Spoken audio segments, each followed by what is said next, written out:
और क्योंकि ये जापान की विद्या है, ये जापान से वापस रीडिस्कवर ही, इसलिए इसका नाम जापानीज में रेकी कहते हैं। ठीक है, तो डॉक्टर मिकाओ उसुई जो जापान के थे, अर्ली 19th सेंचुरी और लेट 18th सेंचुरी में वो हुए थे। उन्होंने इस विद्या को सीख के लोगों की हीलिंग करनी शुरू की, और जब वो आखिरी दिनों में पहुंच गए, जब उनको मालूम पड़ा कि वो अब जाने वाले हैं, तब उनको लगा कि ये विद्या मेरे साथ फिर गायब हो जाएगी। तो उन्होंने अपने एक स्टूडेंट जो जिनका नाम था चुजिरो हयाशी को ये विद्या सिखाई।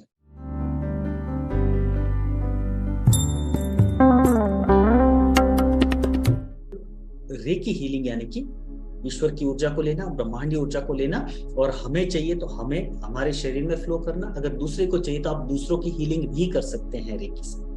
तो ये शुरुआत हमारे इंडिया से ही हुई थी। बुद्ध, महावीर और बड़े बड़े ऋषि मुनि उस वक्त यहाँ पर हीलिंग करते थे पुराने जमाने में। ऐसा कहा जाता है कि यहाँ से ये तिब्बत गई, तिब्बत से अटलांटिस गई, और अटलांटिस जब पानी में डूब गया था कैटास्ट्रॉफ की वजह से, तो इस दुनिया से रेकी एनर्जी गायब हो गई थी। उसके बाद जापान के एक सर्जन थे डॉक्टर मिकाओ उसुई, उन्होंने इसको वापस रीडिस्कवर किया। इसके पीछे अलग अलग बहुत सी कहानियां हैं, let us not go in those stories. इतना समझिए कि डॉक्टर मिकाओ उसुई सबसे पहली बार 21 दिन की तपस्या की उन्होंने। एक वहां पर एक माउंटेन है, पहाड़ी है, जिसको शायद कुरुमा या कुछ ऐसा कहा जाता है। तो वहां पर उन्होंने 21 डेज तक कहते कि तपस्या की, और इस एनर्जी को वापस लेकर आए। और क्योंकि ये जापान की विद्या है, ये जापान से वापस रीडिस्कवर ही, इसलिए इसका नाम जापानीज में रेकी कहते हैं। ठीक है, तो डॉक्टर मिकाओ उसुई जो जापान के थे, अर्ली 19th सेंचुरी और लेट 18th सेंचुरी में वो हुए थे।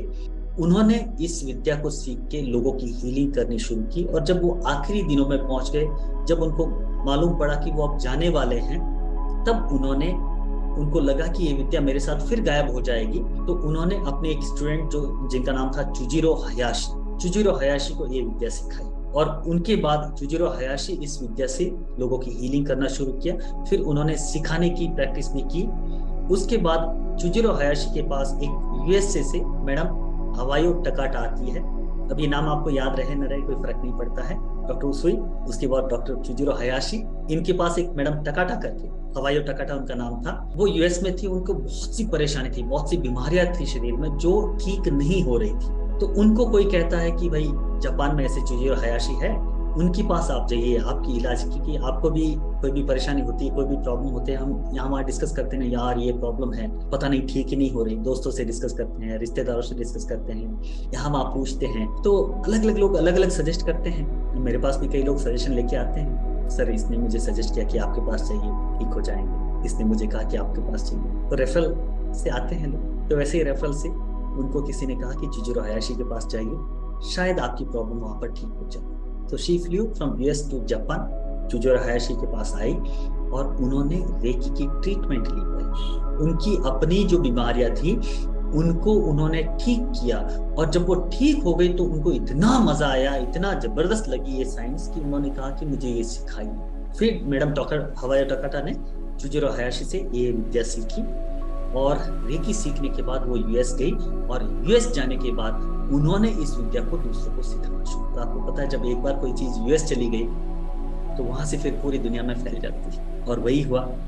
यूएस चली गई, यूएस से फिर फैलनी शुरू हुई, और आज all over the world lakhs of people are there who are practising Reiki. लाखों लोग हैं जो रेकी मास्टर्स हैं, रेकी टीचर्स हैं, रेकी हीलर्स, और ऑल ओवर पिछले 15-20 साल में तो ये बहुत ज्यादा पॉपुलर हुई है। पॉपुलर होने का कारण एकमात्र ये है कि ये बहुत सरल है, बहुत सिंपल है, कोई भी इसको सीख सकता है, इसके कोई साइड इफेक्ट नहीं है, और इससे आप अपने जीवन की हर परेशानी को, हर पीड़ा को, हर दुख को, हर तकलीफ को हील कर सकते हैं, ठीक कर सकते हैं।